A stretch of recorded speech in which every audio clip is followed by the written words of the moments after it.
Got you. You got me now? Got you now. Sorry about that. I don't know No what problem. happened there. Yeah, no, congratulations to you and your guys. A really complete performance in my eyes in all phases, win 37-7. At UNH, what did you like most about the way your team played? I think you kind of just hit the nail on the head right there, Rob. I think we did play um, complementary football. I think all three phases kind of fed off the other. It started out with the opening drive interception and gave us great field position. And then on the first play from scrimmage on offense, David took it and went the distance 30 plus yards for a touchdown. So that was a great spark. Now they responded with a drive of their own and tied it up and it stayed tied. But I think that was a good start for us. Kind of what happened the week before in the second half. We had that kickoff return coming out of the locker Hmm. room down three, and it kind of lit the fire and ignited the sidelines and created some energy and so on. So I think we talked about that during the week, right? We talked about starting faster as opposed to, starting out slow and having to come from behind like we did the week before. We talked about not hurting ourselves with penalties, play a little more discipline because the two previous weeks we had 13 and 11 respectively in the two games we played prior to this one. So at halftime, we only had two penalties for 5 yards. So that was a good thing to see. I think we only ended up with five for the game. So, we didn't extend drives for them with, penalties, giving them, short yardage situations. And we didn't shoot ourselves in the foot by creating penalties, whether it be pre-snap or during the play.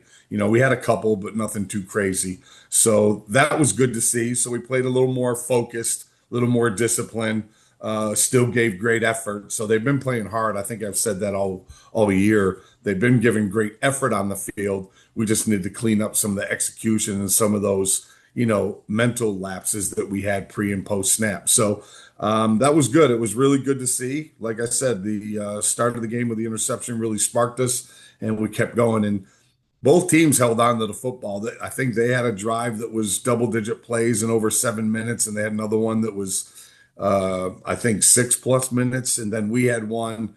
We had three double-digit drives, and one was almost 9 minutes, and one was over 7 minutes. So you're looking at uh, time of possession and clock management and keeping the ball away from the opponent and those things. And fortunately, the ones we had resulted in scores. And I think the longest one they had, they ended up missing a field goal on it. So defense played really well. We stopped the run. That's what we always try to do. And special teams came to play. We missed a couple kicks, so we got to do a better job there. We left a few points on the field as opposed to getting it through the upright. So that's something we got to work on. But Jack's kickoffs were good. I think he had at least three touchbacks and two fair catches. I think they only really tried to return one or two. So that was it was good. Like I said, all three phases kind of seemed to come together for the first time this season. Start with the defense. You hold UNH to 207 yards, only 89 on the ground, and maybe there's some big plays, three sacks. Hugo Wutite with a couple of those sacks, and you mentioned the early interception. But what were you able to do to hold them to just a couple hundred yards? Yeah, we rotated guys through. We talked about it all week. We got to do a better job, try to make a team one dimensional, like we try to preach every week. And the first and foremost thing is we want to try to stop the run. And our guys did a good job with that. Their quarterback sprung free on a couple plays, some design quarterback runs. And then some of the yardage came off of that because of the sacks, obviously. So, kind of balanced it out. But our guys have been playing hard. We've been able to stay relatively healthy, knock on wood. So we're able to rotate some guys through and keep them fresh. And then, like I said, I think our defense was only on the field for 50 to 52 plays total. So again, with the control on the other side, you're able to keep them fresh if they're only playing 50 snaps a game. So it gives them the opportunity to go out there. And when you rotate guys through, Ugo did a great job. He's a good change up. He's not the biggest, but he is a good athlete and he's pretty strong for his size. And then the other guys in the interior, Obina had a sack as well and did a nice job on stopping the run in the interior.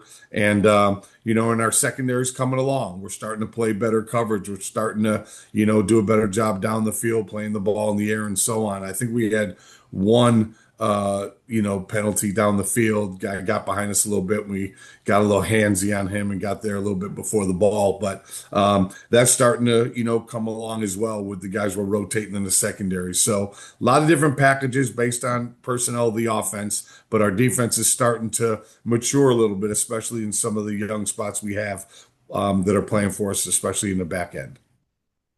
Offensively, that was the number one scoring defense in the league that you guys put 37 points up on, and you've talked about the running game, 238 yards, and David obviously had another nice day, third time over 100, but you also got 84 from Isaiah Ragland, and then Jabril Mace touches the ball three times and gets in the end zone three times.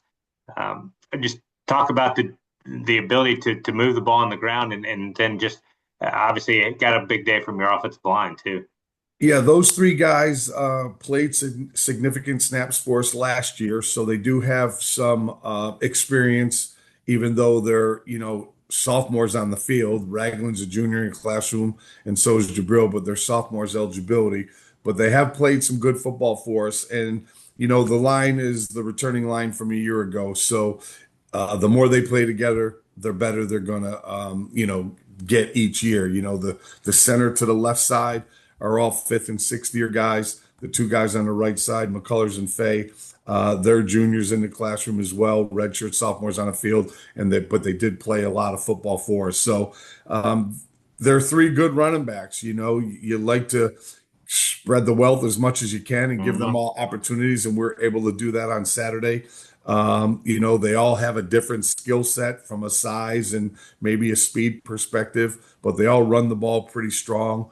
And Jabril got the long one on a speed sweep, but Ragland was right out in front of it blocking for him. So, the unselfishness of that room is really what makes that room go. And all three of them, regardless of which one you talk to, they'll all say it all starts up front. So great opportunity for them to all get, some of the share in the carries. And they ended up producing pretty well for us, which was a good thing to see. And if people sucked in too much on the running game, it seems that Pat McQuaid and Luke Colella have formed a pretty nice bond, and Luke with 9 more catches. What has he brought to your team at that position? Yeah, he brings a lot of energy. He's got good speed. They definitely have seemed to get into a little bit of a groove and kind of have good timing with each other. They have worked at that, and obviously they'll continue to do so as the season progresses. But great addition, both of them, to our program. Pat is like having a coach out there. He is a coach's son. He kind of been around it his whole life, so he understands what defenses are trying to do. He's picked up our system extremely well. I think I've mentioned that before. Gets the ball out quick, makes good decisions with the ball for the most part. He kind of threw one up there, a little bit of a prayer when he was getting flushed a little bit. That was kind of a dangerous throw, but Kopecki came down with it for a first down. But and Luke's been a great addition. Like I said, he's a good speed guy. He'll catch those quick things and maybe turn a short one into a long one, and he can get behind people as well. And he has a great motor. He practices the way he plays, and I talk to our guys about that all the time. If you put the effort in during the week, Tuesday, Wednesday, Thursday, and even stay focused and locked in on Friday's walkthrough, then good things could happen on Saturday. And Luke's a good example of that. He really only has one speed, and it's full speed, and you see that throughout the week as well as on Saturdays. Another tough CAA road game ahead at, I guess, an Elon team that's won 6 in a row in CAA play. As you've started to dive into them a little bit, I know you and Tony have gone against each other a lot over the years. What are some of the challenges that they'll present? Yeah, you look at them, they look like they're pretty complete as well. They're playing well on all three phases. They got the all-league punter returning. Their kicker puts the ball in the end zone on kickoffs at about 50% of the time. So an opportunity to get a return against him is going to be challenging. They fly around. You're seeing them go flying around with great effort. Their quarterback, even though he's on the younger side, seems to have a great command of what they're asking him to do and distributes the ball well. They got the running back, Thomas, I believe is his name, and he does a really good job. He's been in the league for a little bit. Athletic in a lot of different positions. I know they always have good wideouts when we played them in past years and good size up front. The defense is it looks like it's kind of built like ours. You know, they have athletic guys on the edges with some girth in the middle, and they fly to the football. So, you know, we just got to continue to, you know, play. I don't want to say error free because there's going to be some things and adversity and mistakes that you're going to have to overcome. But, you know, if we can keep the penalties low and continue to have no turnovers and maybe force a couple from our defense and get the ball back a couple times, you know, that'd be a good thing. And if we can control the ball and control the line of scrimmage, kind of like we have been able to do at least in the last week and a half, then you know, I'm hoping the outcome will work in our favor. So, but it's always hard to win in the CAA, and it's always hard to win on the road. So we got to take the show on the road, and hopefully we can get it done, you know, down at Elon. So I'm sure it'll be a great environment. I don't know if Tony mentioned it. I didn't hear him talk, but it's they're kind of doing a get in the game. This is through the Coach Talley's Bone Marrow Be the Match NMDP Foundation, and we're both members and have testing sites during the month of April during the spring. So this is going to be, we're going to have patches on our helmets and things of that nature. I'm sure Tony will have some other things lined up, but it's going to be our get in the game. So should be good. That should be a nice thing as well. Yeah, it's a great program that Coach Talley has really been involved with for a long time, and I'm glad that you guys are doing that. So anyway, Mark, thanks very much for the time today.